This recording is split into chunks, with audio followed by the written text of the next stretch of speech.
El último bloque de esta jornada dedicada a analizar diferentes temas en torno a la exposición Tesoros de la Hispanic Society y sus múltiples recursos didácticos, centrándonos en el tema del retrato y el retratado y tomando como punto de partida la parte de la exposición dedicada a la galería de retratos de personajes españoles ilustres que Huntington crea y reúne como una parte importante de lo que quiere que sea su museo y que en la exposición aquí en el Prado podemos contemplar en la Sala C. Para debatir este tema contamos con tres ponentes con una trayectoria fecunda, conocimientos sobre la materia y esperamos buenas ideas que puedan transformarse en aplicaciones didácticas y que a continuación paso a presentar. En primer lugar, Joaquín Álvarez Barrientos, a mi derecha, es doctor en Filología Hispánica por la Universidad Complutense de Madrid. Ha sido director del Instituto de Lengua, Literatura y Antropología del Consejo Superior de Investigaciones Científicas. En la actualidad es presidente de la Sociedad Española de Estudios del Siglo XVIII. Ha sido premio Leandro Fernández de Moratín por la Asociación de Directores de Escena de España, finalista del Premio Nacional de Ensayo que otorga el Ministerio de Educación, Cultura y Deporte y Premio de Investigación de la Real Sociedad de Menéndez Pelayo. Es autor de numerosas publicaciones, entre las que hemos acordado en destacar la titulada El crimen de la escritura, una historia de las falsificaciones literarias españolas, por algo que nos contará después. Ha investigado sobre galerías de retratos y creo que hoy podrá aportar su visión a raíz de la galería de la Hispanic Society. A continuación, Consuelo Luca de Tena es licenciada en Filosofía y Letras, especialidad en Historia del Arte por la Universidad Complutense de Madrid y es miembro del Cuerpo Facultativo de Conservadores de Museos. Ha trabajado en la Subdirección General de Museos Estatales, gestionando diversos proyectos museográficos y desde el año 2010 es directora del Museo Sorolla en Madrid. Conoce el mundo de las exposiciones temporales y vive el día a día de una casa museo. Es responsable de su programación, de la experiencia que se quiere ofrecer al visitante y también depositaria de documentos e información esencial para comprender al pintor.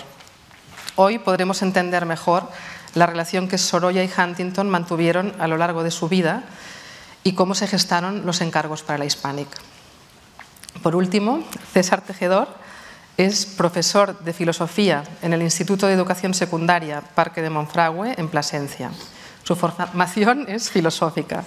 Se especializó en Filosofía Política, Ética y Filosofía del Derecho y amplió estudios en París en el Institut d'études politiques. Ha escrito diversos artículos en revistas especializadas y varios libros sobre temas de filosofía. Es miembro del Consejo de Redacción de la Revista Internacional de Filosofía Factotum.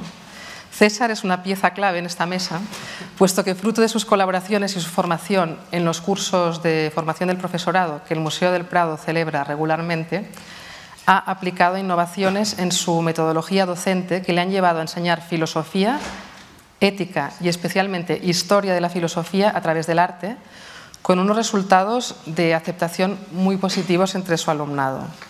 Estamos seguros de que sus aportaciones en el debate de hoy serán iluminadoras. En mi caso, trabajo en el Servicio de Exposiciones Temporales del Museo y he tenido la suerte de coordinar esta exposición, por lo que conozco bastante bien los entresijos museográficos y podré aportar algunas cuestiones prácticas sobre el montaje en concreto de la Galería de Retratos y de la Sala C. La Galería de Retratos y la Colección de Arte del siglo XX, como sabéis, ocupa un espacio diferenciado en la segunda planta del edificio, dedicado a exposiciones temporales en el museo, y tiene un tratamiento diferente respecto a las salas de la planta inferior, en las que se muestran los tesoros y la biblioteca de la Hispanic Society. El visitante, como decía en la ponencia anterior Lali, pasa de unas salas más bien oscuras, en las que se muestran las piezas como joyas, con una iluminación dramática, a un espacio diáfano, luminoso, en el que dialogan, por un lado, personajes ilustres y, por otro, paisajes y escenas de costumbres españolas. Esta segunda parte de la exposición, a la que el visitante llega ya un tanto exhausto, tiene tanta importancia como la anterior si tenemos en cuenta la idea que Huntington tiene al fundar la Hispanic Society. Huntington quiere crear una institución estable que apoye una labor de apostolado acerca de la cultura española entre los estadounidenses. Tan importante es su afán por poseer piezas de todas las épocas como su interés por realizar y promocionar estudios e investigaciones, como fueron sus campañas fotográficas o las excavaciones arqueológicas. Y a su vez es importante su voluntad de tener representados a los intelectuales y artistas que piensan sobre España y que él considera que forman el elenco intelectual y artístico español. El museo abre al público en 1908 y en los años siguientes Huntington encarga a Sorolla y a Zuloaga que retraten a intelectuales y artistas españoles para tener una galería de retratos y, de hecho, consigue reunir una muy significativa iconoteca de estos personajes. Creo que a partir de este punto Joaquín puede ayudarnos a comprender mejor qué significado tienen las galerías de retratos en las instituciones y con qué finalidad se crean. Bueno, sí. Antes de nada, muchas gracias a todos por estar aquí este sábado a la tarde, ya todos un poco cansados. Y también, antes de contestar a tu pregunta, quería hacer un pequeño comentario de algunas cosas que se han dicho esta mañana sobre lo falso. Ha habido un par de alusiones a lo falso en las colecciones de Huntington. Y, muy en concreto, le compra muchos libros, no recuerdo la cantidad, pero se nos ha puesto en la pantalla, compra a José Sancho Rayón un montón de libros. Este Sancho Rayón era un falsificador muy reconocido, por lo que yo no entiendo por qué le compró estas cosas. Sobre todo, falsificaba pliegos de cordel, obras del siglo XVI, obras de teatro. De modo que tal vez se podía vincular también esto con el hecho de que no solo se fue patrimonio español, sino que también fue engañado por algunos de los que hacían negocio del patrimonio, porque, como bien se ha dicho, se falsifica aquello que tiene mercado. Y, por ejemplo, Esquivel, no sé, creo que ha sido tú, Amaya, Esquivel, el pintor Esquivel, durante mucho tiempo en Madrid vivió de vender a los museos ingleses, a los coleccionistas, etcétera, supuestos murillos auténticos, pero los pintaba él, que además era partidario de la pintura sevillana de Murillo. Pero bueno, eso quería comentarlo como una simple anécdota. Y respecto de las galerías de hombres ilustres o de literatos ilustres o intelectuales, etcétera, pues lo que sí quería decir es que yo es que no tengo tan claro que realmente Huntington quisiese tener una galería de hombres ilustres. Y lo digo por lo siguiente. Cuando vemos las fachadas de la Hispanic Society, en el coronamiento hay toda una serie de nombres de personajes españoles y portugueses que han aportado algo a la cultura ibérica. Pero todos estos son del siglo XVI, medievales y del siglo XVII. Y hay muchos que tienen que ver con el descubrimiento de América. De manera que él, en ese momento, quizá sí está haciendo una galería, en el sentido tradicional, de hombres ilustres antiguos que patrocinan y autorizan y dan legitimidad y tradición a su nueva institución, nacida en 1904 y abierta al público en 1908. Los retratos estos que vemos aquí, si no estoy mal informado, porque por las fuentes que he consultado hay algunas contradicciones, muchos de estos retratos llegan en 1926 a la colección. Es decir, una vez que ya Sorolla ha muerto. Por otro lado, tampoco hay documentación que justifique que Huntington tenía interés en estos retratos, salvo en algunos, como por ejemplo el de Blasco Ibáñez, que es de 1906, y el de Menéndez Pelayo, que es de 1908, que los encarga él, según unas cartas que he visto, a Sorolla. De hecho, Menéndez Pelayo está encantado del retrato que le hace y le gusta muchísimo, y lo compara con los retratos de Goya, por la fuerza que transmiten. Esto por un lado. Pero por otro lado, al final resulta que sí, que tiene una galería de hombres ilustres o de científicos y literatos ilustres, porque no son todos escritores. Hay también, está Torres Quevedo, que por cierto este año se está celebrando el año Torres Quevedo, y algunos otros. El sentido de las galerías de hombres ilustres es obvio, es tener en una biblioteca, sobre todo en principio estaban en bibliotecas, luego ya pasaron también a museos, tener en una biblioteca la representación de aquellos individuos que han aportado a la nación o a la República del Conocimiento alguna cosa. Y entonces tenerlo significaba darte legitimidad, dar legitimidad a tu institución. De manera que al final Huntington tiene dos galerías de personajes ilustres, digamos.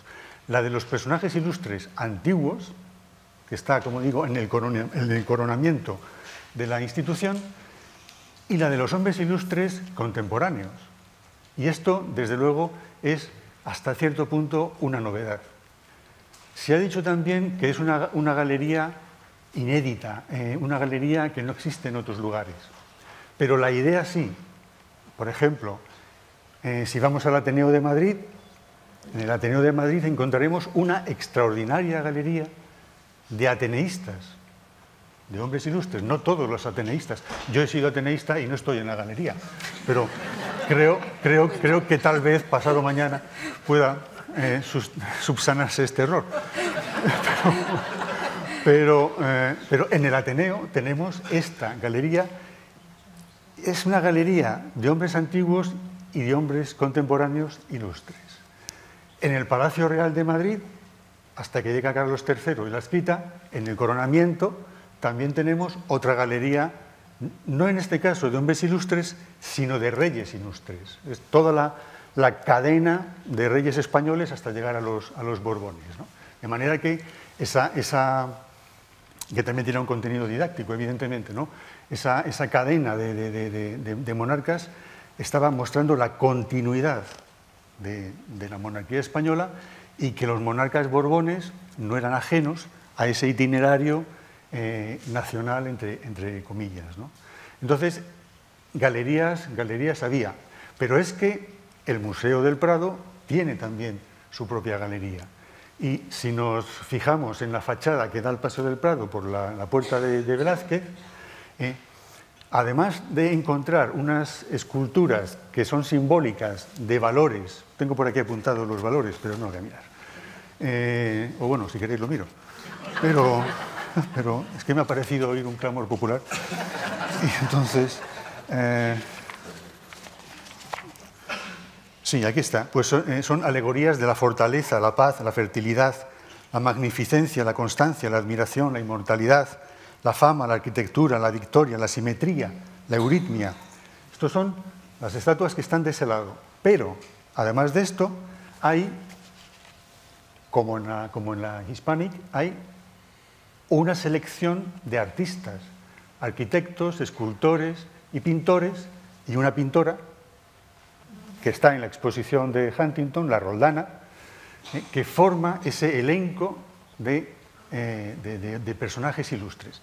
No tienen por qué tener una efigie, pero sí tienen un nombre, porque no sé si me estoy enrollando mucho, al lado de las galerías de hombres ilustres o de personajes ilustres con rostro, cuadros o estatuas, principalmente cuadro, existe también la galería literaria de personajes ilustres. Y todos estos dos mecanismos se van a utilizar para ir creando nación desde la cultura.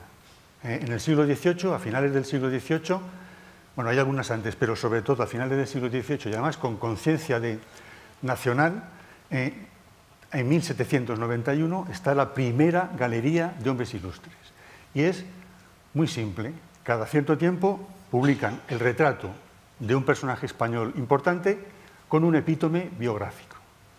A renglón seguido, 10 años después, Quintana, Manuel José Quintana, el gran liberal, comienza a publicar la vida de los españoles célebres, bastantes tomos, y hace lo mismo, un grabado y una biografía de estos personajes.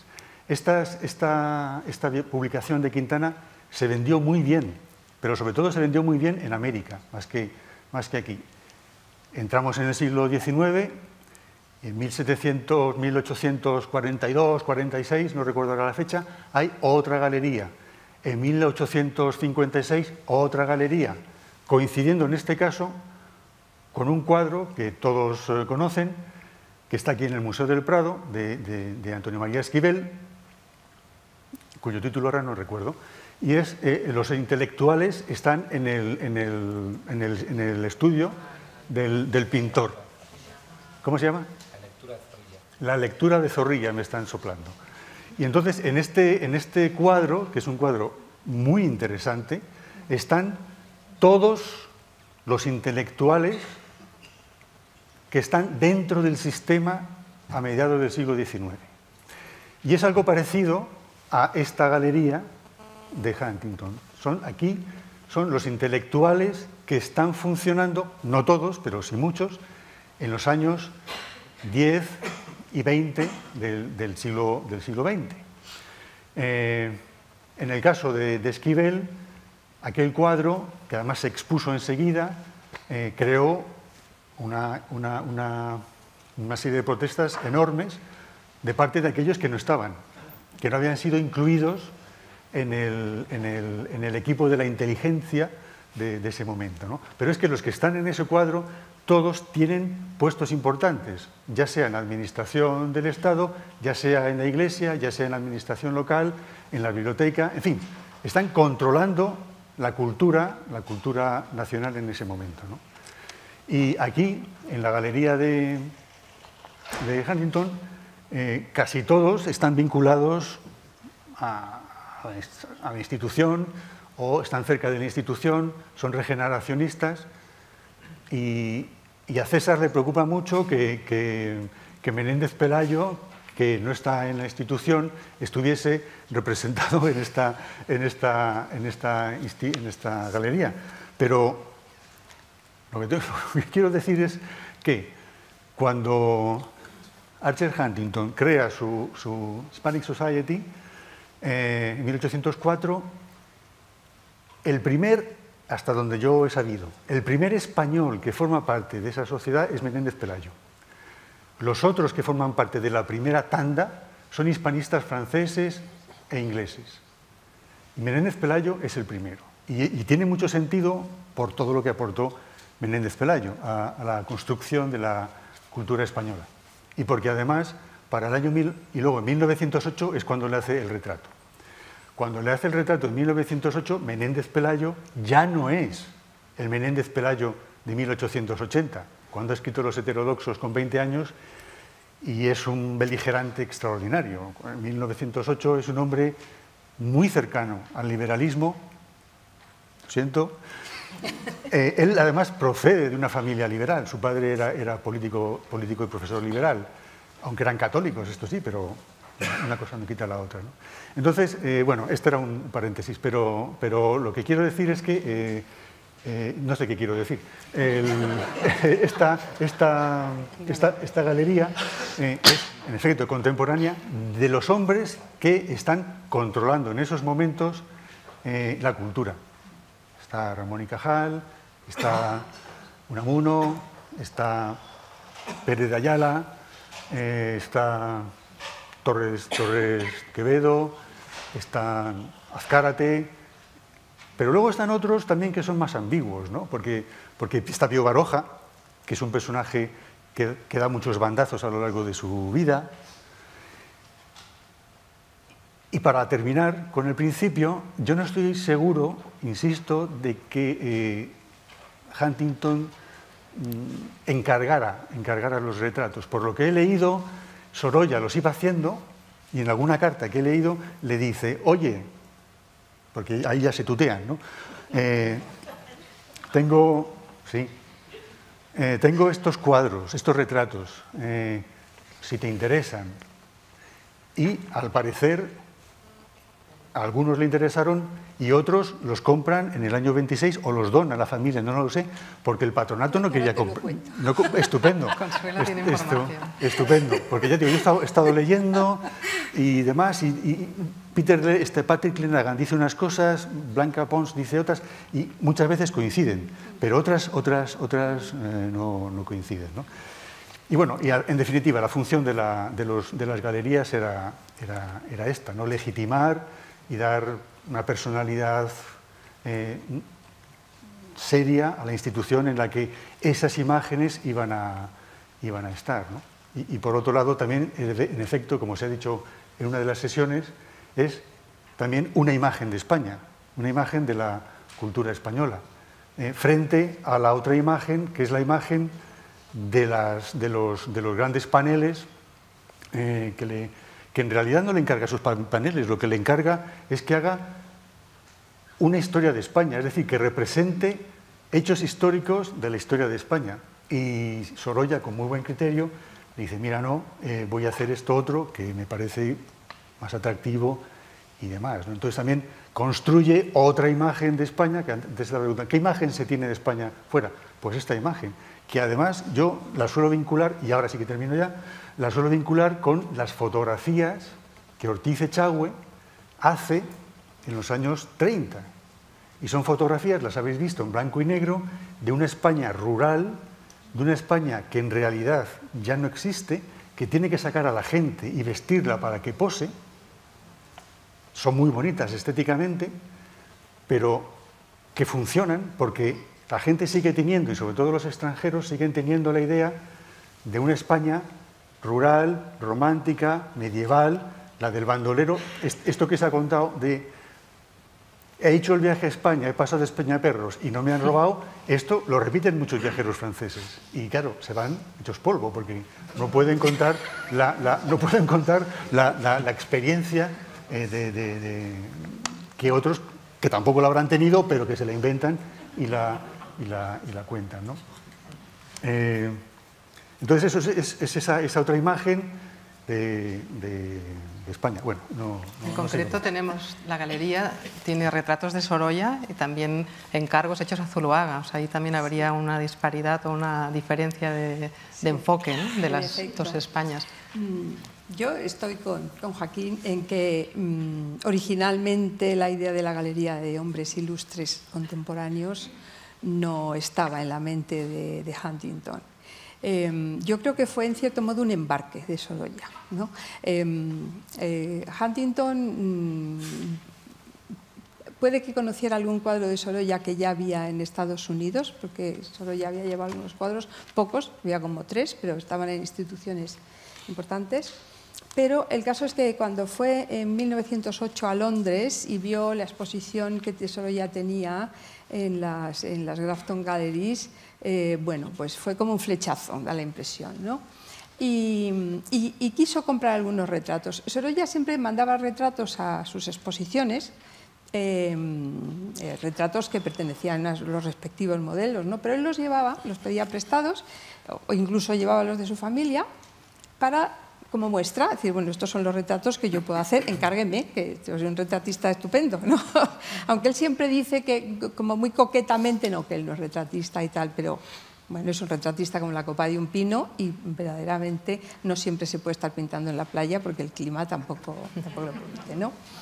Entonces él lleva esos retratos para buscar encargos y Huntington ve allí unos retratos que le gustan extraordinariamente y los quiere comprar.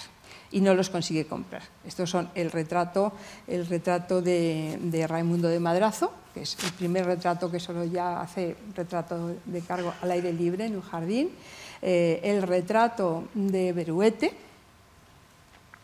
y el retrato de Cosío.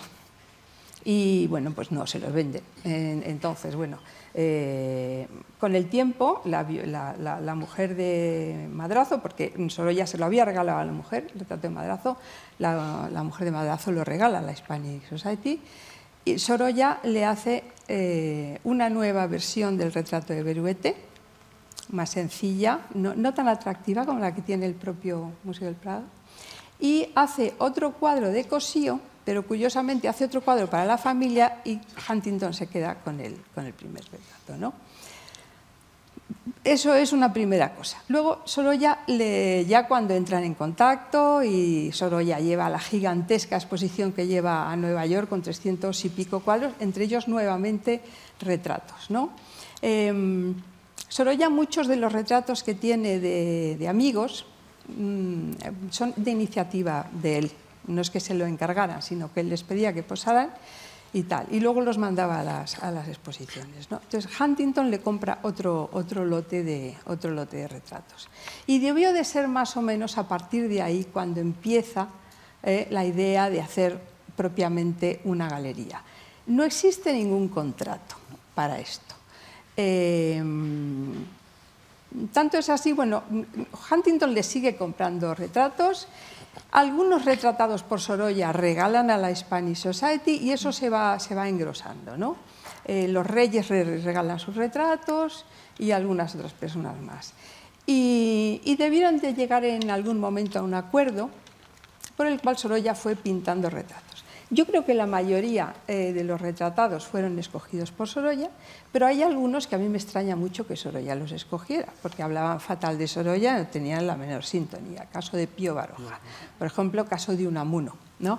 El retrato de Unamuno finalmente no llegó nunca a la Hispanic porque quedó inacabado y entonces la familia no lo quiso enviar y lo regalaron en el Museo de Bilbao, allí donde sigue. Es muy revelador, yo creo que Unamuno no está mirando al frente. Casi todos los retratados están mirando al... Y Baroja está también mirando de una forma... Baroja está ahí un poquillo incómodo, sí, ¿no? Sí. De hecho, cuenta luego sobre en sus memorias, Baroja, que él creía que los pintores pues estudiaban al personaje, ¿no? Y que primero lo estudiaban, conversaban, lo analizaban para dar con la esencia y tal, y que Sorolla lo sentó allí, se puso a pintar y se enjaretó el retrato en una jornada. Esto le pareció a él bastante ofensivo, porque no habían hecho demasiado caso de su personalidad. Y yo creo que se nota, todo el mundo lo dice, muchas veces, cuando lo has leído muchas veces, pues ya te han convencido, pero sinceramente lo creo, que tiene una cara de desconfianza total, Baroja, ¿no? Y está allí un poco incómodo. El caso es que cuando Sorolla muere, hay un montón de retratos de los que luego van a formar la galería que están en la casa. Da la impresión de que de siempre la idea era enviarlos junto con el resto del encargo de la Spanish Society. Pero el patronato de la Hispanic no quiere pagarlos porque no había un contrato propiamente. Huntington dice, bueno, pero esto estaba así hablado, lo que sea y tal. Finalmente lo compran y lo pagan y se mandan, ya han muerto Sorolla en el año 26. Pero yo creo que también la idea de hacer esto de los personajes contemporáneos fue una cosa surgida sobre la marcha, porque de hecho en la Hispanic no están bien colocados, no tienen un sitio preferente. En los dibujos que Sorolla hace proyectando tal, no aparecen los retratos y, como tú bien has apuntado, lo que le encarga Huntington primero son unas escenas de los grandes momentos de la historia de España y Sorolla eso le espanta y le convence de que tiene que ser una cosa contemporánea. Y probablemente la idea de representar la cultura española en sus escritores y en sus artistas también sea una idea de Sorolla, entre otras cosas para venderle más retratos a Huntington, porque no hay que olvidar que Sorolla era un promotor de sí mismo muy hábil, ¿no? Y encontró en la relación con Huntington pues que fue una relación muy cariñosa, muy afectiva, ¿no? Y de mucha confianza y probablemente, bueno, pues ellos hablaron y tal, Sorolla fue pintando y bueno, pues luego al final envió 25 retratos sobre los que ya forman un total de 40 y tantos. Una galería muy completa. Joaquín, ¿te parece un poco forzado haber presentado la galería de esta manera? ¿Esta pregunta? Esto luego sale por ahí. No, quiero decir que en el fondo igual estamos, o sea, queremos... No, yo creo que es interesante por varias razones. Por un lado, por cómo por fin estamos aclarando un poco por qué existe esta construcción. Segundo, cómo funcionamos los historiadores, ¿no? Que hacemos construcciones y muchas veces sin tener los elementos suficientes para construir. Ahora, si a mí me parece mal, no, son cuadros maravillosos, son retratos extraordinarios y ya solo poder verlos merecía la pena, si no inventarse la historia para tenerlos, ¿no? Pero es como porque decías que en efecto le cambió la idea de hacer la colección o la serie de hechos históricos por la de reproducir España. Y a mí me parece que fue una buena idea, porque la España que ofrece, no me estoy refiriendo ahora al punto de vista, sino a los territorios. Y es una España en la que lo periférico o la periferia está presente. Y eso, viniendo del 98, con toda esta construcción castellana, por un lado, como España identificada con Castilla, pero antes España identificada con Andalucía, me parece muy interesante que diera esta cabida a todas estas otras regiones, ¿no? Para producir en el espectador una imagen más completa. Pero bueno, eso no era tu pregunta, pero me parece perfecto. Sí. César, quizá podrías intervenir ahora hablando de cómo puedes utilizar una galería de retratos en una clase, por ejemplo, en un instituto. ¿Y qué digo yo ahora?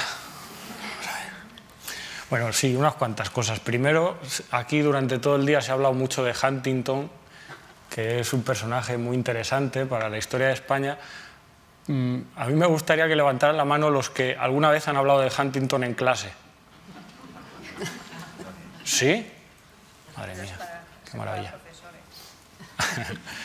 Yo tampoco es que buscara que alguien hubiera hablado de Huntington. Sin embargo, sí que todo el mundo conoce, hemos estado antes hablando del concepto de marca España. Incluso lo utilizamos a veces con los alumnos.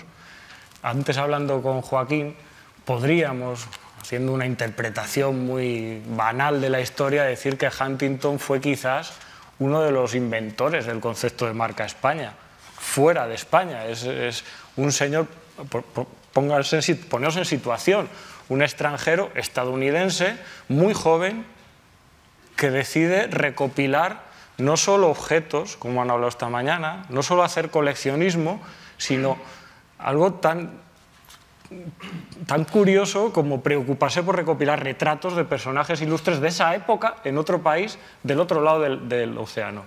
Es un señor que está haciendo marca España. Y Sorolla, en este sentido, en cuanto al volumen de pinturas que hay en la Hispanic Society, es uno de los grandes referentes de lo que va a ser la marca España. Es curioso que sea un extranjero el que invente de alguna forma el concepto, a pesar de los antecedentes que nos ha contado la profesora Amaya, ¿no? Dicho lo cual, la cosa no ha cambiado mucho, porque la marca España la siguen haciendo personas y empresas que tributan fuera. Bueno, en fin, no pasa nada. Otra cosa interesante de las galerías de retratos, y concretamente esta, es el hecho de que en ella, y lo ha comentado Joaquín antes, aparezcan no solo literatos, no solo hombres de letras, o mujeres de letras, está Emilia Pardo Bazán, por ejemplo, sino también científicos, matemáticos, inventores, gente que ha sido muy reconocida en el siglo XIX y en el XX como grandes científicos españoles. ¿Esto qué quiere decir? Se ha reivindicado mucho a lo largo de todo el día y en muchos actos de este tipo que se están cargando las humanidades, que tenemos que luchar por las humanidades. El problema no está, desde mi punto de vista, en que se estén cargando las humanidades. El problema estaba mucho más atrás, cuando nos hicieron creer en la distinción tan radical entre ciencias y letras. Ahí está el problema. Y este tipo de galerías demuestra cómo hombres de verdad ilustres, como Huntington en este caso, no tenían esa idea de lo que es la cultura. La cultura es las ciencias, las letras, lo popular, el arte, todo, absolutamente todo, y no tenía ningún problema en retratar a un literato junto a un matemático. Esto puede ser una tontería, pues, en estos discursos tan eruditos, pero en cuanto hoy en día creo que es muy importante reivindicarlo a nivel docente para romper con esa tendencia a la especialización que, desde mi punto de vista, está acabando con el sistema educativo y terminará convirtiéndonos no sé en qué, ¿no? Esta institución, el Museo del Prado, es un ejemplo clarísimo de que sin la interdisciplinaridad orgánica no se podría avanzar. En este museo trabaja gente de todas las disciplinas, en el laboratorio, historiadores, de vez en cuando se cuela algún filósofo, gracias a Enrique, en fin, hay gente que trabajan juntos y que desgraciadamente estamos perdiendo. Esto es uno de los valores que yo veo en una galería de este tipo, también, a pesar de que sea un dato un poco contextual, ¿no? A nivel docente, la galería en sí misma, en cuanto a contenidos, ahora vuelvo a preguntar, ¿alguien se ha atrevido a llevar alumnos de primaria, secundaria o bachillerato a ver una galería de este tipo a un museo y no se han aburrido?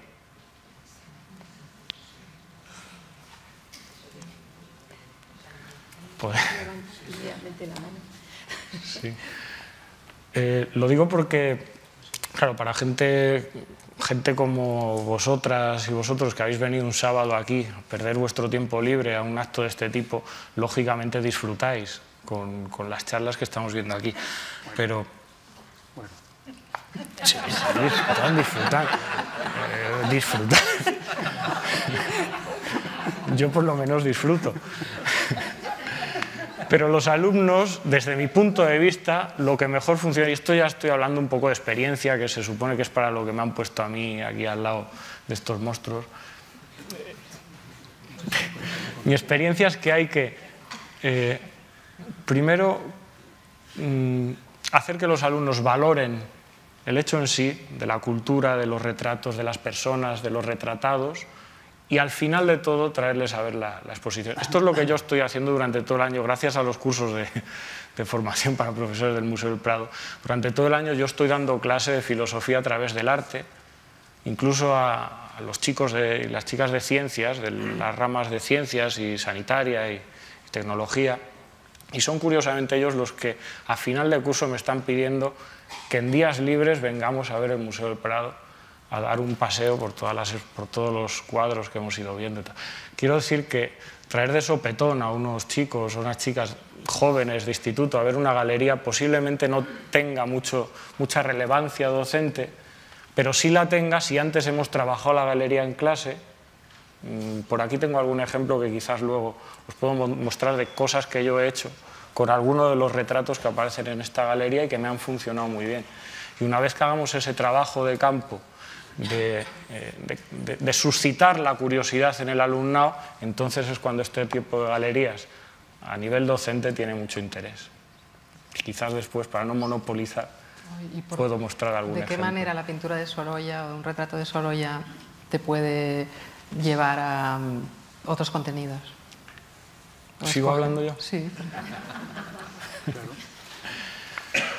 Bueno, en mi caso, que soy profesor de filosofía, aparte de las asignaturas de ética, que son muy interesantes por el tema de los valores, la iconografía y tal, soy profesor de filosofía, historia de la filosofía, y mi obsesión desde hace unos pocos años es la interdisciplinaridad.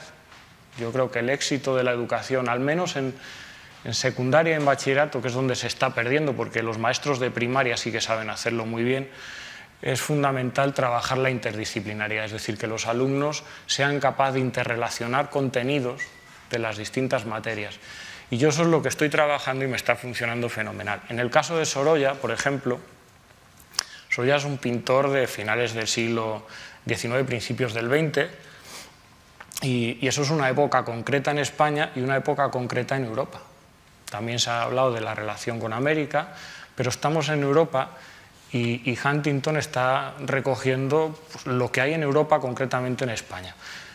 Posiblemente Sorolla no fuera un gran lector, como en su día me ilustró aquí Consuelo. Posiblemente la mayoría de los artistas no leyeran demasiado. Con mucha gente, ¿eh? Sí, porque los artistas tienen que tener mucha labia, tienen que vender. Oye, y cuando tienes un modelo delante y es un modelo de la categoría de esta gente, hablas con él, aprendes mucho. Sí, sí, labia tenía que tener para conseguir que retratara al rey a Blasco Ibáñez. A Goya le pasaba lo mismo. Goya era un hombre de una bajísima cultura, pero estaba en contacto y era amigo de Moratín, de Jovellanos, de otros. Y desde el momento en que entra en contacto con ellos, se percibe ese cambio del oral, de aprender escuchando. y tertuliando, como Enrique quiere que aprendamos hablando, ¿no? Pues, y entonces creo que es algo muy frecuente en los artistas, ¿no? Esto de aprender escuchando, ¿no? Con la intuición también escuchando a los demás. Sí, sí, además Sorolla tengo entendido que salía muy fácilmente de los envites ideológicos en los que le ponía el monarca, que fue retratado por Sorolla, y tenía un poco de... No le gustaba mucho que Sorolla tuviera amigos del tipo de, pues, Blasco Ibáñez, de otros, de Juan Ramón Jiménez, en fin, de un montón de personas que eran antimonárquicos. Entonces el monarca pues se cuenta como intentaba indagar ahí, bueno, Sorolla, este amigo tuyo, no sé muy bien, a ver si a dónde vas a tirar, qué querrías ser si no fueras pintor, y se cuenta que Sorolla decía, yo si no fuera pintor sería pintor. Es decir, salía fácilmente de los envites, tenía labia para sortear esos asuntos. En mi caso, como soy profesor de filosofía, pues utilizo el arte para llevármelo al caso de la filosofía. En el caso de Sorolla, claramente está reflejando un pensamiento que no solo está en España, cuando han hablado antes de la crisis de identidad de finales del siglo XIX, es un problema europeo. Y no es un problema que radique exclusivamente en la economía, en la política, en momentos concretos de la historia. Es el pensamiento global de finales del siglo XIX que está reflejando el hastío de un modelo que viene desde la Ilustración, que es el hastío de la modernidad, la decadencia de los grandes relatos o metarrelatos de la modernidad. Esos relatos que radican en ideales fuertes, en la diosa razón, digamos, para decirlo en términos ilustrados, ¿no? En lo apolíneo, y justo en ese momento se está dando en Europa lo que se llama la filosofía de la sospecha. No tenemos que olvidar esto. Marx, a mediados del siglo XIX, está sospechando de la palabra libertad, que se ha convertido en liberalismo económico, en capitalismo. Feuerbach está sospechando del rol social que ha adquirido la religión, ¿no? Freud dirá también que la razón no es lo único, que tenemos ahí algo que hemos olvidado, que es el inconsciente. Y Sorolla, desde el ámbito de la pintura, que posiblemente ni conociera nada de esto, en su pintura está reflejando lo mismo que están haciendo los impresionistas en Francia. Están reivindicando lo que hemos olvidado, como una forma de intentar recuperar o descubrir un hombre nuevo, un ser humano nuevo. Y lo que hemos olvidado es lo dionisíaco frente a lo apolíneo, es decir, estoy utilizando conceptos nietzscheanos, el aire libre frente al estudio, el color frente al dibujo. Es decir, está rompiendo con los cánones, digamos, académicos, como muestra de ese hastío, de esa decadencia de la cultura occidental. A mí me sirve mucho la pintura también para reflejar estos modelos de pensamientos que se están repitiendo en toda Europa en ese momento. Esto no solo en pintura, no solo en filosofía, también en ciencia. Hace poco relativamente, me estoy centrando en esa época, en biología estamos empezando a descubrir que las especies no son fijas, que hay una evolución, que lo efímero tiene importancia, ¿no? Lo que es lo fugaz, los sentidos frente a la razón.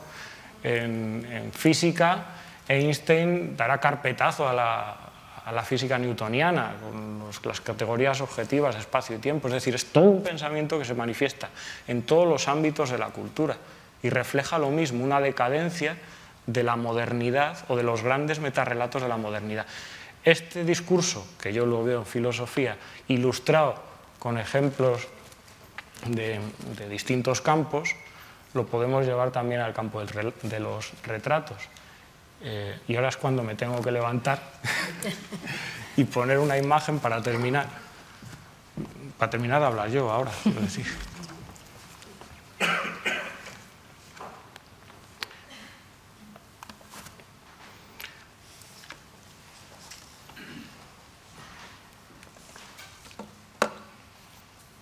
Ven ahí dos imágenes que he cogido, el retrato de Sorolla, que parece estar mirando directamente a Nietzsche, los dos con el mismo... Esta cosa le gusta mucho a los alumnos, como que parece que se están mirando como retándose, ¿no? Con la misma barba. y dos citas que si hay alguien por aquí de filosofía reconocerá rápidamente, una de Nietzsche, del libro del crepúsculo de los ídolos, cuyo título es representativo de lo que estoy contando, el crepúsculo de los ídolos de la modernidad, o cómo se filosofa con el martillo, donde hace un recorrido por la historia del error de la cultura occidental que empezó con Platón, en el mito de la caverna, que nos dijo que lo único importante era el sol y la razón y hay que despreciar los sentidos y lo fugaz y lo efímero, y al final de ese recorrido, dice Nietzsche, nos hemos equivocado, este era un error, hay que destruir todo lo anterior para recuperar al nuevo hombre que requiere la propia historia de la humanidad porque el antiguo se ha visto fallido. Y es este último texto que pone aquí abajo, hemos eliminado el mundo verdadero, el mundo fuera de la caverna de Platón. ¿Qué mundo ha quedado? ¿Acaso el aparente? No, al eliminar el mundo verdadero hemos eliminado también el aparente. Y explica Nietzsche, mediodía, Nietzsche juega con las metáforas, es una maravilla, esto para los de lengua y literatura, instante de la sombra más corta, final del error más largo, punto culminante de la humanidad. Incipit Zaratustra. ¿Por qué dice mediodía Nietzsche? Porque es el momento en el que el sol está justo encima de nuestra cabeza y no proyecta ninguna sombra, con el sentido iconográfico que tiene la oscuridad o la sombra, ¿no? Y ese mundo dividido de Platón, de la caverna, las sombras, frente a la luz, y que tiene mucho recorrido en historia del arte también. Pues casualmente, paseando por el Museo Sorolla, aprovechando que tenemos aquí a la directora del Museo Sorolla, si pasean estos días, verán que con mucho acierto han decidido exponer al Sorolla hombre, al Sorolla humano, a través de las fotografías. Y en los muros a veces aparecen citas sobre Sorolla, y Juan Ramón Jiménez, retratado también por Sorolla, dice, cuando uno entra en el estudio de Sorolla, parece que se sale a la playa o al cielo.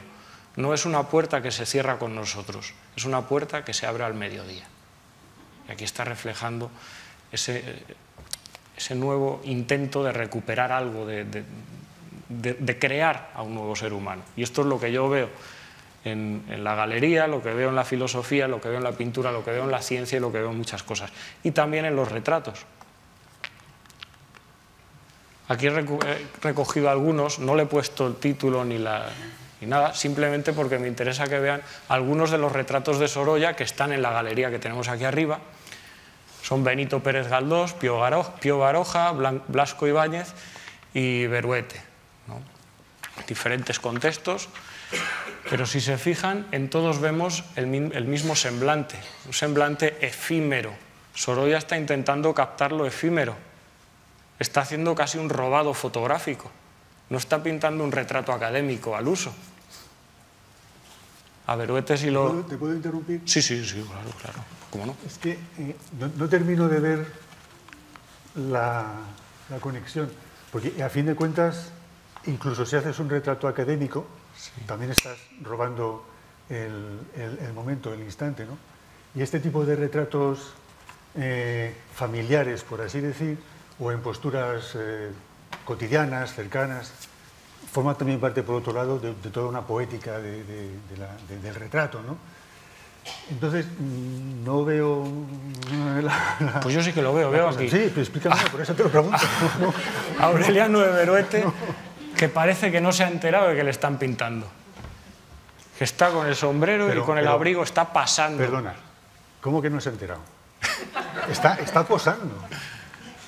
Está posando, están posando todos. No sé. Yo veo aquí a un hombre en una fotografía que parece que ha venido y se va a ir en un instante. Y veo aquí a Blasco Ibáñez que se está fumando el puro a medias y que se va a ir con el abrigo puesto, que era una cosa muy habitual de Sorolla. Pintarlos... Bueno, es que en el estudio de Sorolla había hacer un frío notable, ¿eh? Claro que hace frío. Los pinta todos con el abrigo y muchos con guantes. Los techos tan altos que tenía, sí, y las cristaleras. Exacto, cristalera en el techo y en todas las paredes. Y un radiador. Entonces, frente a los retratos académicos, creo que yo veo hay esto. algo que a lo mejor en el retrato no es donde mejor se capta esa idea de lo efímero. Sorolla tenía obsesión por lo efímero. De hecho, él decía, hay que pintar deprisa, porque todo está cambiando, porque todo se mueve. Y aunque estuviera todo quieto, como el sol se mueve, la luz cambia, todo cambia.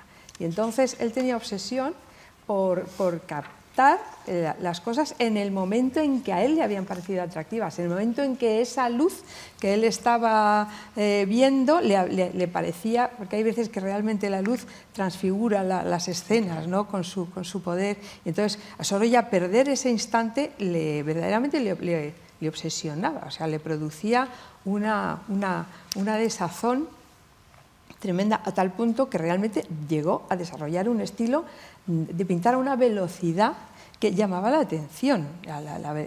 Los propios que posaban para él, y eso, estaban posando en el estudio, pero se asombraban de la rapidez con que había... O sea, hay retratos, hay un retrato que no está aquí en la galería, pero está en la Hispanic, ¿no? de un diplomático, que según los testigos lo pintó en 1 hora.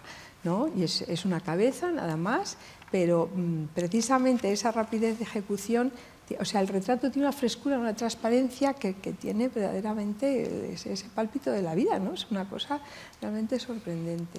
Y sí, en ese aspecto yo creo que hay algo de esa prisa por coger la vida que se escapa, ¿no? Por el instante, la fugacidad, sentido tremendo de la fugacidad de las cosas.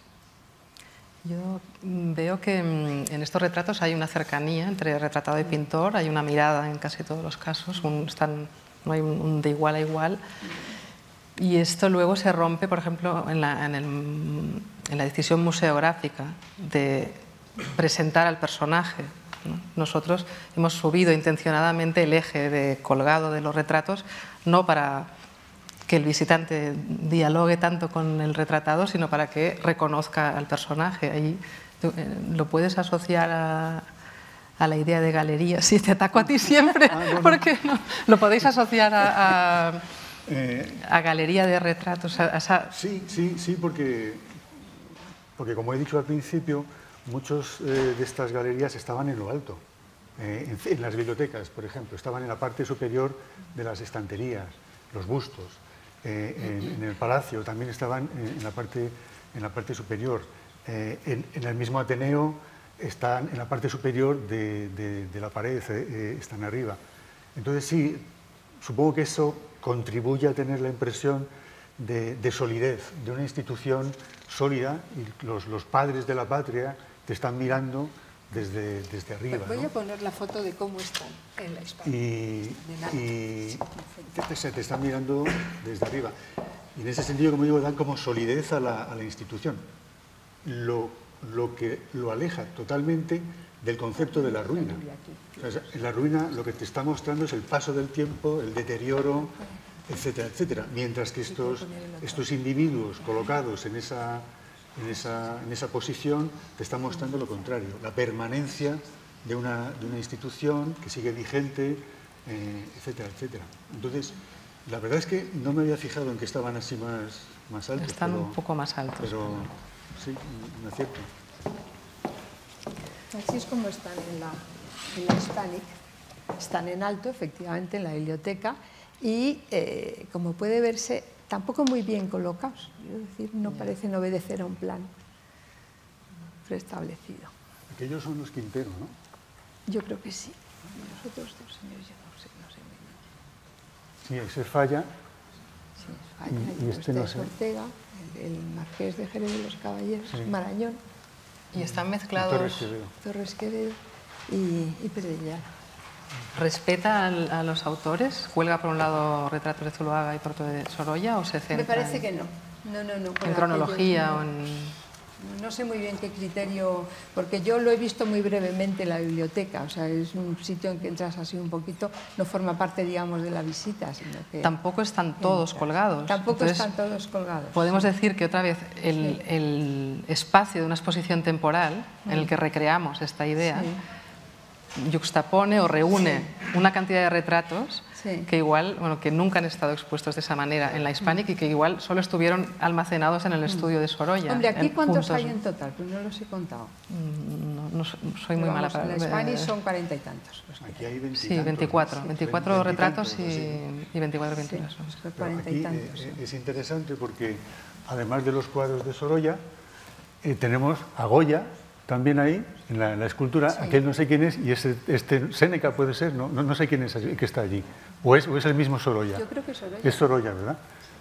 Es decir, que, y este de aquí no lo veo, pero tiene esa voluntad. Aquí sí hay una voluntad evidente de tener una galería, ¿no?, de hombres ilustres. Ahondando en lo que tú decías, ¿no? El arte, la ciencia, la literatura, la nobleza.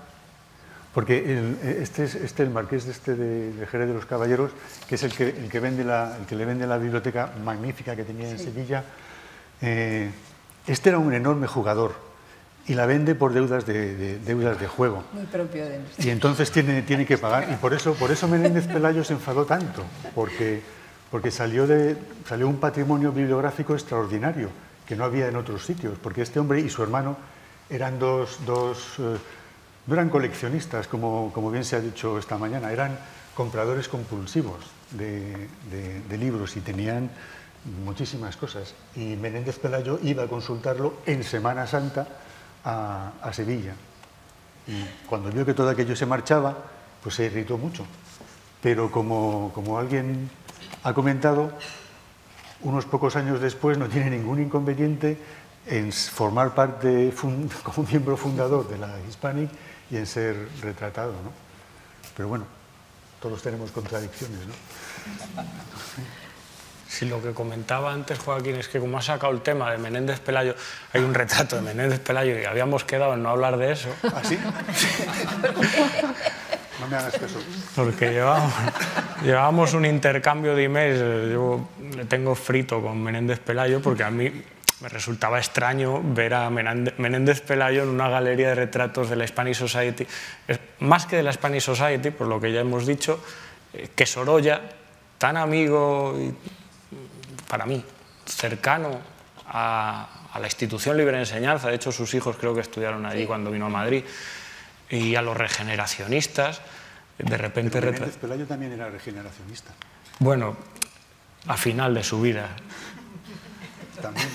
Tenemos una discusión porque, por supuesto, él ha leído mucho más que yo de Menéndez Pelayo y ha escrito y me ha mandado escritos suyos y yo soy un ignorante que solo se ha leído la historia de los heterodoxos españoles, pero ya con esa lectura he crucificado a Menéndez Pelayo. El problema bueno, por un lado ya hemos visto que más o menos lo de la galería es un producto tardío, vamos a decirlo así, ¿no? Pero Menéndez Pelayo tenía que estar, porque era el fundador de tantas cosas. Y Menéndez Pelayo, además, tiene una idea de España, que es una idea de España muy parecida a la que refleja Sorolla en sus cuadros. Una España en que da valor a la periferia. Él considera que Madrid no debe ser la capital de España, debe ser Barcelona. Piensa, aparte de que tiene un concepto iberista de la cultura y de la política, él piensa que no hay una sola lengua oficial, que debería haber 4. Y esto, por supuesto, cuando se habla de Menéndez Pelayo, siempre se dice, ese tío que escribió Los heterodoxos y que no sé qué. Sí, yo. Eso eres tú. Pero eso lo escribió, insisto, cuando tenía 20 años. Y sobre todo dentro de una campaña política de los neos que estaban intentando deslegitimizar otra serie de cosas, ¿no? Deslegitimar otra serie de cosas.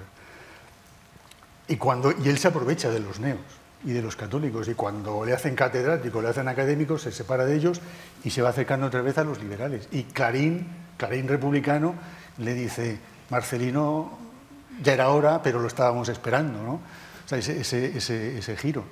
Entonces, insisto, Huntington, pues es normal que le además encarga el cuadro, según una carta que te pasé, ¿no?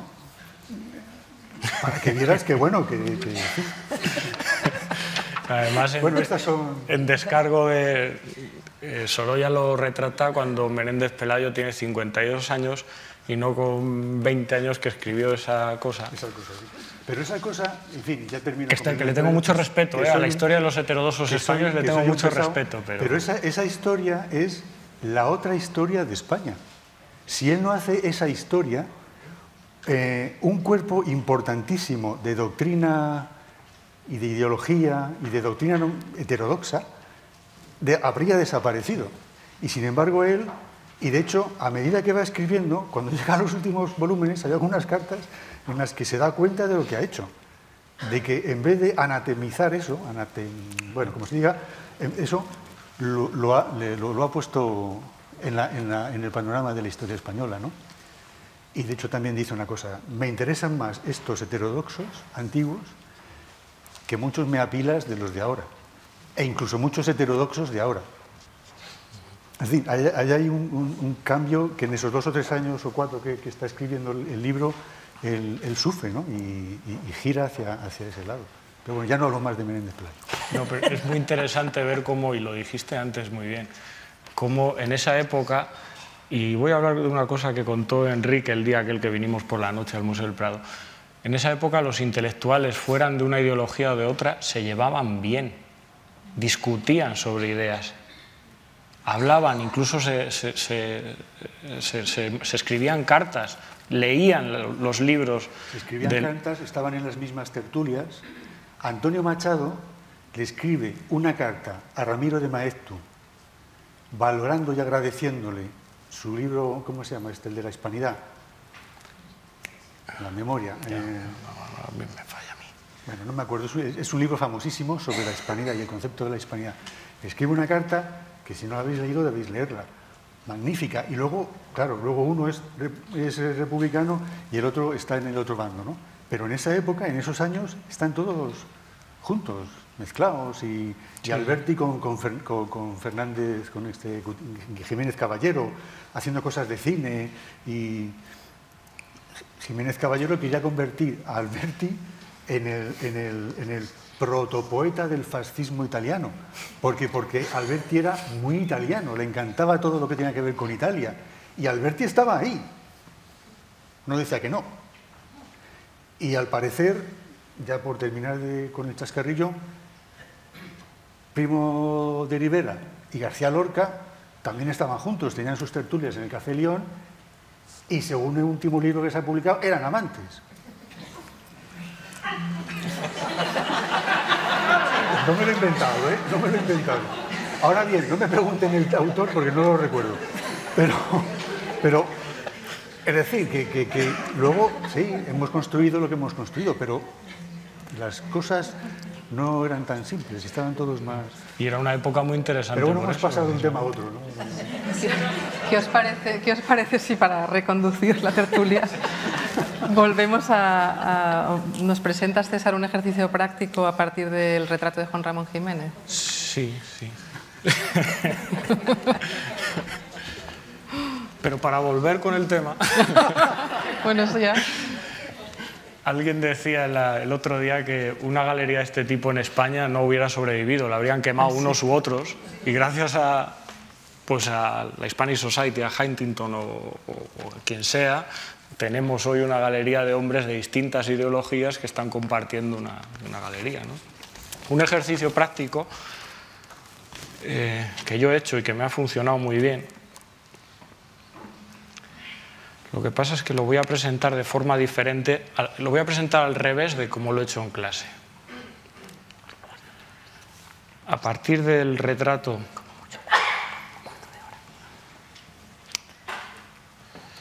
de Juan Ramón Jiménez, cuando mis alumnos ven este retrato, lo único que se fijan son en banalidades. En este caso yo les pongo las fechas de nacimiento y tal, y me dicen... Pero si tenía 35 años y parece un viejo. ¿No?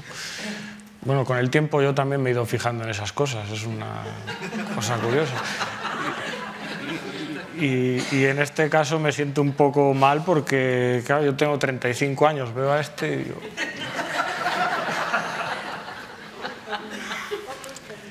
Espero que mi pareja me quiera mucho porque... En fin... Bueno, yo les presento el retrato, a ellos no les llama la atención porque decirles Juan Ramón Jiménez, aunque lo hayan estudiado en literatura, en bachillerato sobre todo, tenemos que dar los temarios muy rápido, no nos da tiempo a hacer nada. Yo reivindico de todas formas siempre que cuando hablamos de intelectuales, artistas, literatos, filósofos, lo que sea, siempre busquemos una imagen, un retrato, una fotografía, cualquier cosa, porque eso al final queda. Al final se queda y a lo largo del tiempo funciona. Una compañera de la mañana Marta nos enseñaba hace un rato algo que ella había hecho con un cuadernillo que se había hecho ella misma. ¿Cómo se llama esto? Ahora se me ha ido. De un cuadernillo de cromos, se había hecho los cromos con las imágenes de músicos que le iba dando a los alumnos pues, cuando iban haciendo bien ejercicios y los alumnos iban aprendiendo con la imagen. Esto lo reivindico mucho.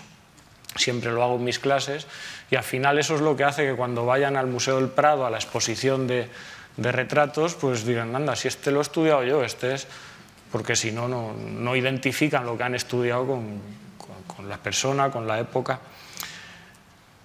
En este caso, Juan Ramón Jiménez, que a mí me resulta muy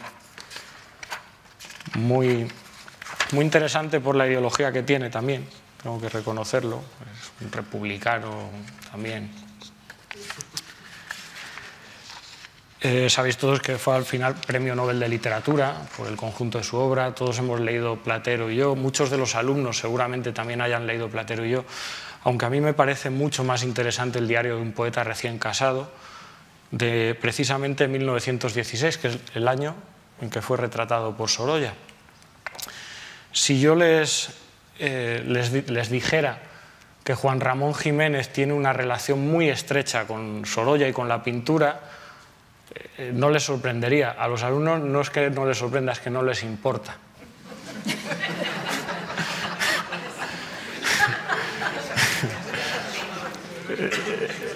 Pero es verdad, y ha sido estudiado por teóricos. Hay un libro de Ángel Crespo que se titula Juan Ramón Jiménez y la pintura, donde recoge algunas declaraciones que dejó por escrito Juan Ramón Jiménez, donde dice, me tachan del color del mundo, pues ¿qué es el mundo más que color?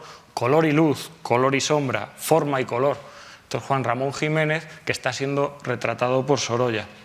Pero si vamos al libro del diario de un poeta recién casado, vemos que muchas de las poesías parecen la pintura de Sorolla hecha poesía. Y no sé si habrá por aquí hay muchos profesores de lengua y literatura. ¿Alguno se atreve a leer una poesía de...? Si no la leo yo, pero yo soy muy malo leyendo poesía. Es que me he traído el libro de Juan Ramón Jiménez para que vean lo que he hecho yo con los alumnos, pero al revés. Venga, yo leo. ¿Sí? Venga. Con esta imagen, que también está en la exposición, Idilio en el mar, de Sorolla, de fondo lo más grande que se pueda, donde se puedan ver las pinceladas, leo una poesía de Juan Ramón Jiménez que se llama Mar de Pintor. A ver si la encuentro. En el índice de versos que van al final. No, si es que tengo papelitos aquí de una revista puestos. Mira.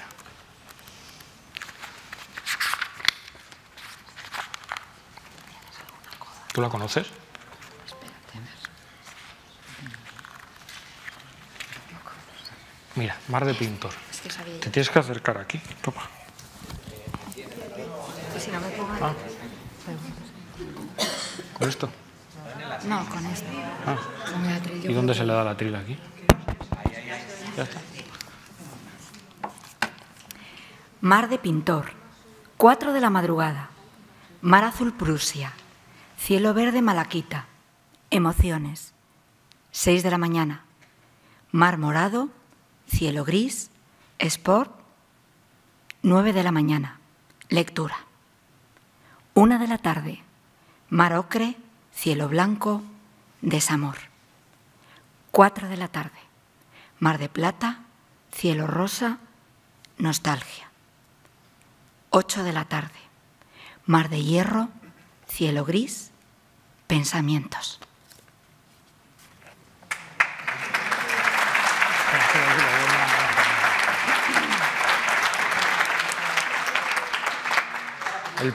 El poema sigue. Sigue, pero en un poema diferente que también se llama Mar de Pintor y en el subtítulo pone de músico. Si tuviéramos aquí a nuestra amiga música, igual podríamos amenizarlo con música también. Mar de Pintor, de músico, a las 2 de la tarde, un movible y luciente brocado verde plata. A las 6:30, los valles de espuma blancas se llenan de rosas. A las 7:15, agua alta y verde, ante cielo de nubarrones azul cobalto, cielo gris tras cielo de oro.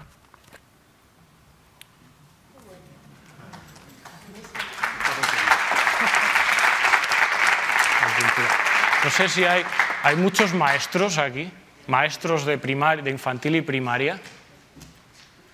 Prueben a hacer esto mismo, pero dándole a los alumnos pinturas y dejándoles libertad absoluta para que pinten, mientras están leyendo poesía y viendo la pintura de Sorolla.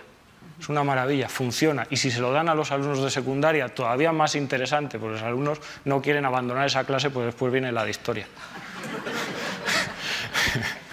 Pero como les he dicho, este libro es de 1916 y la poesía es de 1916 y posiblemente tampoco interese mucho a los alumnos. Por eso mi estrategia siempre en clase es al revés, es intentar suscitar el gusto por el arte, el gusto por la literatura, el gusto por la filosofía antes de enseñarle historia del arte, historia de la literatura o historia de la filosofía. Y entonces en este caso rebusco entre los autores más jóvenes de literatura, es decir, chicos que actualmente tienen 20 y tantos, 30 años. Algunos, como el caso que les he traído aquí, es un amigo mío conocido, que escribe en 2016, es decir, justo en el centenario del libro de Juan Ramón Jiménez, un librito de poesía muy fresca y muy desenfadada que sí que les llega a los alumnos. Esto sí que les atrae, sí que les llega, porque tienen la idea de que la pintura, el arte, la literatura es algo de eruditos de otra época, no es algo que ellos puedan asimilar. Y este librito, que también tengo una imagen ahí para que lo vean en grande, no estoy haciendo propaganda, pero bueno, es algo... Este librito de un chico que se llama Víctor Peña da Costa se llama Diario de un puretas recién casado. Esto no es que yo venga a hacer apología de mi amigo. Este chico es un poeta joven, más joven que yo, tiene ahora 30 años, que ya ha sido incluido en varias antologías de poesía actual, antologías que los que están empezando a ponerle nombre, a categorizar un poco a la nueva poesía, que no está todavía en los libros de texto, están llamando poesía social, lo cual, en fin, que es una cosa, gente joven que está preocupada de los problemas de su tiempo. Y este librito no es precisamente de poesía social, pero sí es muy desenfadado y sí atrae mucho al alumnado, porque es un recorrido a través de la poesía del momento en el que se enamora de su novia, llega el momento en que le pide matrimonio, la despedida, el casamiento, y empiezan a pensar en tener hijos. Les voy a leer alguna poesía para que vean cómo cambia el tipo de lenguaje y cómo es mucho más cercano al alumnado. Por aquí es por donde yo empiezo para terminar enseñándoles quién es Juan Ramón Jiménez, para terminar hablándoles de Sorolla y todo lo que se me vaya ocurriendo sobre porque los filósofos para eso... les voy a leer solo dos poesías.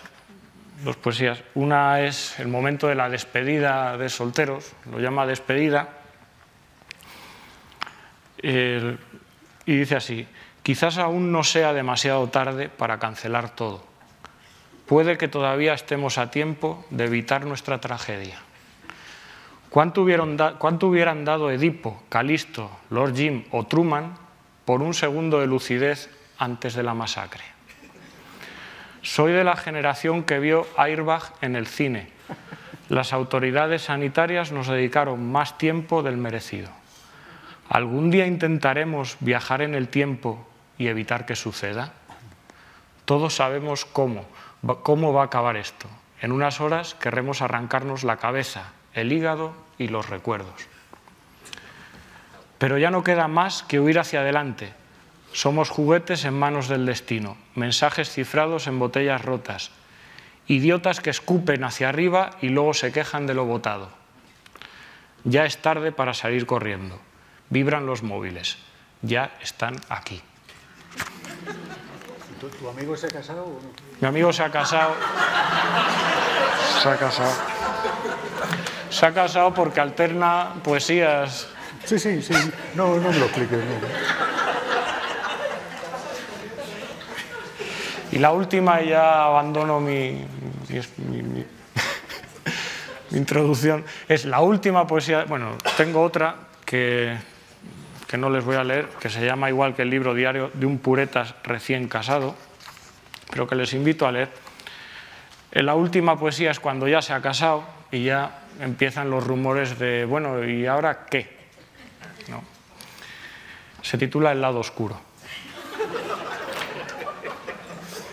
Es una poesía en la que él le está hablando a su futuro hijo. Por cierto, tengo que advertir, aunque seguramente lo entiendan rápidamente, que este chico, el pobre, es del Atleti. Es decir, que no le gusta el fútbol. Dice, no sé quién eres, pero tengo la sensación de quererte. Quizá por motivos morales, económicos o de costumbre. Tal vez sea el típico afán posesivo del hombre capitalista en esta sociedad patriarcal e interesada. O por protegerte de quién sabe, tan pequeñito, feo y poca cosa, calvo como el abajo firmante. En cualquiera de esas noches en las que pudo haber terminado engendrándote sin darte cuenta. No sé quién eres, no sé si eres promesa o amenaza. Sé que tu llegada indica un cambio radical de vida, un nuevo ciclo, otra etapa, ampliación del campo de batalla. Aún no sé si serás parche o broche a una relación preciosa que hiciste tambalearse durante unos meses, pequeño malnacido tocahuevos. Pero ya eres una excusa perfecta para quedarse en casa, apuntarse a terapia, suicidarse o matar a alguien en tu nombre, Diego Pablo. Y aún así te miro con miedo y desconfianza, sin atreverme a quitarte el envoltorio ni pulsar el botón de encendido. ¿Quién sabe? Espero que traigas garantía y acrecentado el instinto de supervivencia. Busca en tu interior, no temas, debes creerme, yo soy tu padre. Esto es lo que yo hago, pero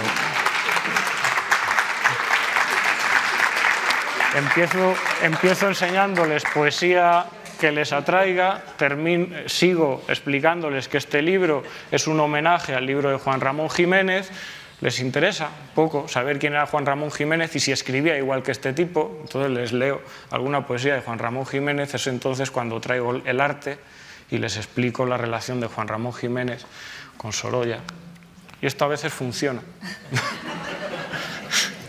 Bueno, Juan Ramón pintaba. Juan Ramón pintaba. No pintaba muy bien, al parecer, pero pintaba. Y yo creo que se nota bastante en su manera de percibir el color, de percibir la luz, incluso en su terminología, porque muchas veces utiliza, para nombrar los colores, utiliza los nombres de las pinturas. O sea, que el azul cobalto, el amarillo cromo, o sea, no unos colores teóricos, sino unos colores que están en el tubo de la pintura, ¿no? Y todas esas apreciaciones que él hace de los distintos colores a lo largo del día en el mar, me ha gustado que lo sacaras porque de hecho en una exposición que hicimos en el Museo Sorolla insistimos mucho en ese aspecto material de que una cosa son los colores de la naturaleza y otra cosa son los pigmentos.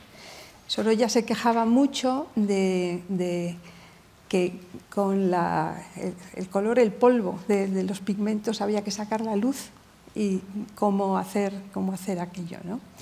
Y bueno, explicábamos allí los distintos pigmentos, no sé cuánto, lo que son los colores estructurales, el que no se deben a los pigmentos y de los que no se puede sacar un pigmento, etcétera, etcétera. Y toda esa preocupación de Sorolla por el color y cómo afina su retina para tal. Y cómo cuando él pinta el mar en los distintos momentos del día, pues nos preguntábamos, bueno, ¿el mar de qué color? Bueno, el mar es azul. Bueno, no, el mar casi nunca es azul, ¿no?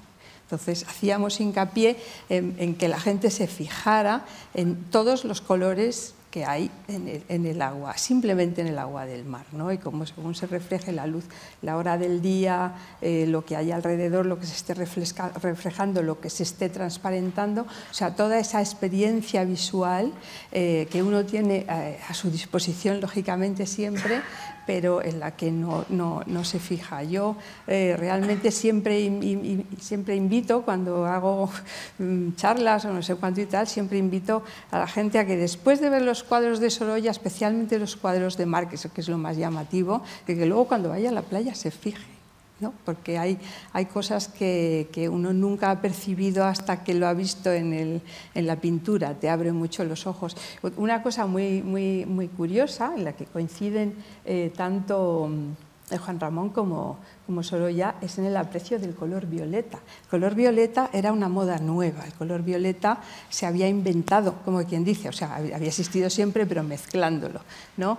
Pero se habían patentado y puesto en el mercado tubos de pintura con un color violeta que naturalmente salía siempre más fresco y más limpio que el color producto de la mezcla, ¿no?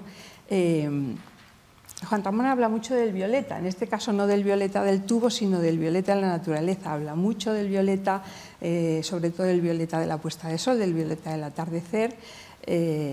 Y Sorolla, por ejemplo, decía que los impresionistas habían hecho un descubrimiento decisivo para la pintura: el color violeta. El color violeta para las sombras, que hasta entonces se hacían agrisadas o amarronadas. A partir de los impresionistas se hacen violetas, que en realidad es como son, si uno se fija bien, ¿no? Las sombras en lugares muy iluminados, ¿no? Entonces, hay en esa común sensibilidad, yo creo que hay mucha tela que cortar en el sentido de la visualidad, la apreciación. Sorolla era un hedonista y ese espectáculo de la naturaleza le producía un placer físico tan intenso que cuando habla de ello parece que está hablando de una noche loca de amor. Es una cosa de una pasión exagerada, ¿no? Pero yo creo que se saca mucha enseñanza de lo que Sorolla puede enseñar. Sorolla, bueno, y como tantos pintores, ¿no? A ver la naturaleza, bueno, el humo no tiene alrededor, con ojos frescos, con ojos nuevos, directamente fijándose. Tiene una explicación esto del violeta y además es muy interesante. Lo que pasa es que me voy a lanzar al vacío porque estoy delante de profesores que pueden ser míos de historia del arte o eruditos. En el caso de los impresionistas, que es verdad que se dice, y eso está documentado, que descubren el violeta, hay algo de relación con lo que dije yo antes. El aura de pensamiento de finales del siglo XIX está redescubriendo lo efímero, lo transitorio, lo que va cambiando, lo que evoluciona frente a lo estático. Y los impresionistas, que algunos no son meros pintores, también los hay intelectuales, y escriben y leen, muchos de ellos se están interesando por las nuevas aplicaciones del evolucionismo a la óptica. Y algunos de ellos están, si no estoy mal informado, porque estoy hablando de oídas de lecturas que hice yo hace ya muchos años y yo no he vuelto a tomar, algunos de ellos están convencidos, los impresionistas franceses, de que el ojo humano evoluciona, como evolucionan todos los organismos, y que el siguiente estadio al que todavía no hemos llegado en la captación del color sería el ultravioleta. Entonces ellos, que son un poquito arrogantes, lo empiezan a pintar todo con violetas. Si alguien se acerca a un cuadro impresionista donde hay mucha nieve y se acerca mucho, veréis que es verdad lo que dice Consuelo, que está pintado con prácticamente todo violeta y solo ves blanco cuando te alejas. Eso, claro, ese interés por lo que evoluciona, por lo que cambia, por lo efímero, lo está de alguna forma Sorolla también rescatando de sus experiencias en Francia, que él ha bebido de los impresionistas. Yo querría, porque antes te cortaba así malamente, pero lo que yo querría sería retrasar este fenómeno que tú pones a finales o adelantarlo, perdón, que tú pones a finales del 19, porque este olvido de la razón, como tú dices, o este rechazo del discurso de la razón, en realidad lo empezamos a percibir relativamente pronto en el siglo XIX. Y esto que decimos de la ilustración y el romanticismo, ¿no? La ilustración es como la cara amable de la modernidad y el romanticismo es la cara desengañada de la modernidad, de que todos esos proyectos de la razón, etcétera, etcétera, no han funcionado. Incluso a veces han funcionado muy mal. Y todo ese desengaño, etcétera, etcétera, empieza empieza ahí, ¿no? Y ellos pues recogen quizá todo, vamos, ellos me refiero a los que tú estás ahora situando en este discurso de la sospecha, etcétera, etcétera, que yo creo que ya no es sospecha, es una creencia, una constatación, de la constatación. Pero fíjate que, está la ilustración, perdona. No. Está la ilustración, está el romanticismo y luego viene el realismo. Es que viene Benito Pérez Galdós, viene Azorín con esas descripciones de la realidad minuciosa que te describe en 2 páginas una pared con todos los elementos. Es la realidad después del desengaño que ya supones verdad muy anteriormente el romanticismo. Gracias. Creo que vamos a dejarlo aquí y vamos a trasladar al público, bueno, a dar oportunidad al público para que pregunte. Gracias a los 3.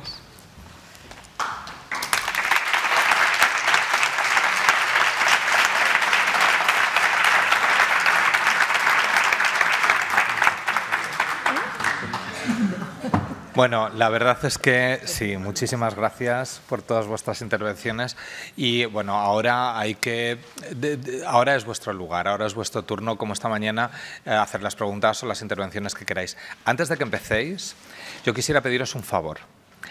Es, como os decía esta mañana, nada más empezar, la primera vez que se hace una actividad de estas características. Digamos que en cierto sentido me he tirado a la piscina y no sé si con mucho flotador. Pero al final del día, sí, el flotador ha funcionado, o yo considero que sí. Pero me gustaría que me dijerais vosotros algo, me gustaría hacer una evaluación. Y esa evaluación, de la única manera que se puede hacer para que yo consiga enterarme de cuál es vuestra opinión, de cuáles son los resultados, de qué os ha parecido, de qué pensáis de este tipo de actividades con este nuevo formato, os pediría que me escribieseis un correo. Todo el mundo tiene mi correo y que me dijeseis vuestra opinión, vuestro parecer. La evaluación yo no os voy a contestar, es una cuestión constructiva. Por lo tanto, quien quiera que lo haga, quien no quiera, pues que no lo haga. A mí me gustaría que lo hicieseis para tener más información, porque eso siempre es útil. Esos correos no los voy a contestar, pero os aseguro que sí que los voy a leer y los voy a leer con detenimiento. Entonces, bueno, pues eso ahí os lo dejo y ahí está. Y ahora, por favor, contarme. Preguntas. Yo creo que han surgido bastantes cuestiones. Sí. Esta mañana, Marta sí. Ha tocado al piano una pieza. Una jota. Y lo que voy a decir es algo sobre el valor emocional de la jota. Huntington, cuando se va a morir, canta una jota. Luis Cernuda, un hombre aparentemente tan frío, tan cerebral, exiliado en México, cuando llegan los coros y danzas de la sección femenina, que iban recorriendo toda América, va a verlos y se echa a llorar cuando ve cantar y bailar la jota. De modo que hay una cercanía ahí entre dos figuras, porque, bueno, yo no sé la psicología de Huntington, pero sí parece un hombre que debía ser también muy controlador, ¿no? de todas las variables para poder comprar tantas cosas, tener tan buena propaganda, es decir, él hace a todos los intelectuales, al rey Alfonso XIII también, los hace miembros de la...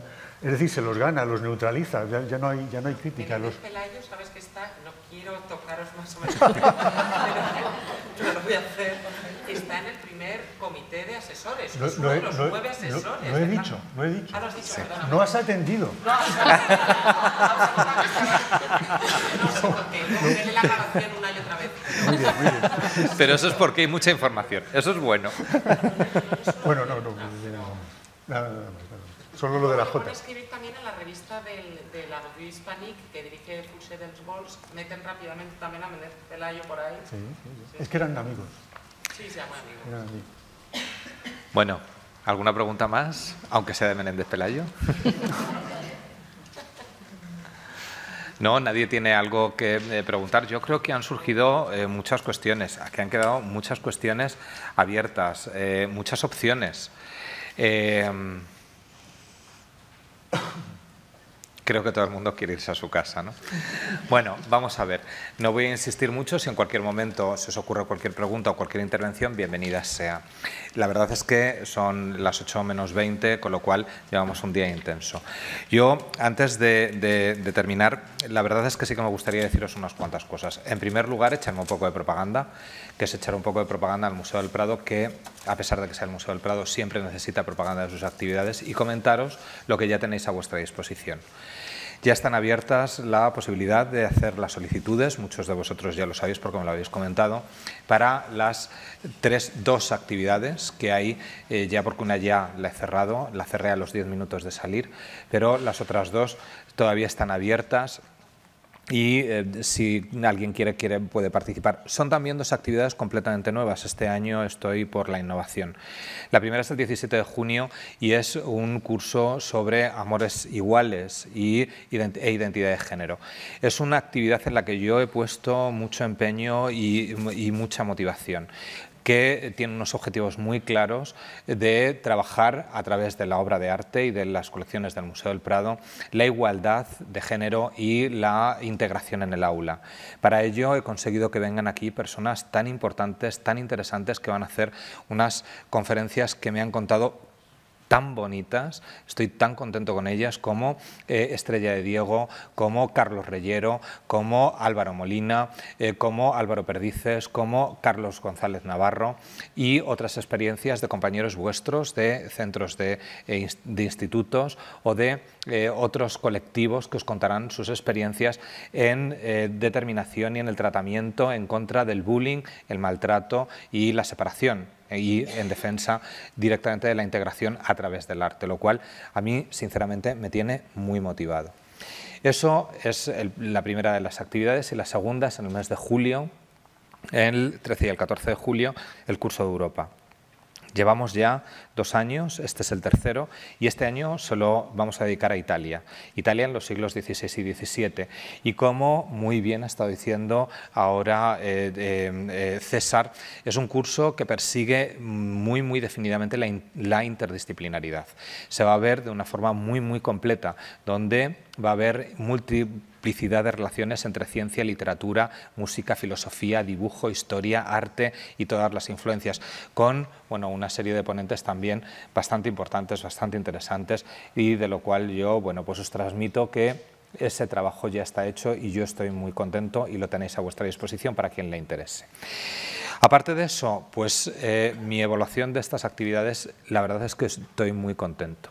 Quiero agradecerles en primer lugar y muy especialmente a mis compañeros, a Pedro José Martínez Plaza, a Lucía Villarreal y a Irene Sen, la colaboración que han prestado en esta actividad, que han prestado su fuerza, su tiempo, su tesón, su capacidad, y están muy sobrecargados de trabajo, excesivamente sobrecargados de trabajo, y a pesar de eso se han prestado, han estado aquí, se lo han preparado y lo han trabajado extraordinariamente bien, y yo les doy públicamente las gracias porque sí que creo que se lo merecen muy especialmente. Además de eso,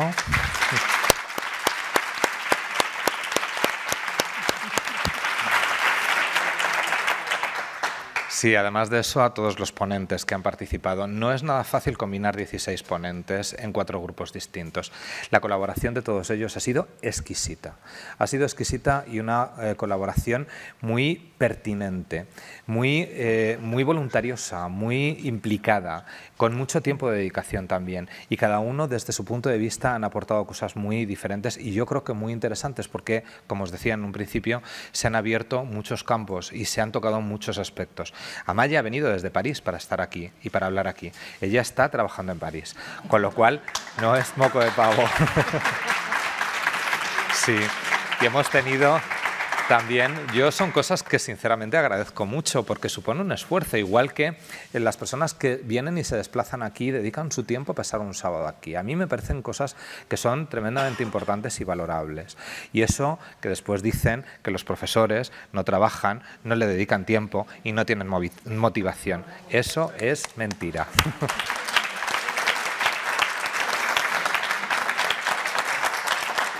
A partir de aquí, bueno, pues yo espero, y es lo que más deseo, que os sirva.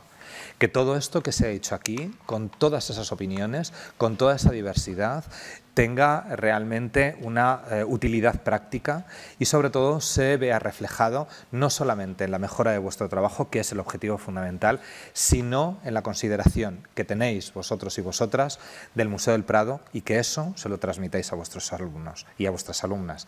Muchas gracias. Gracias.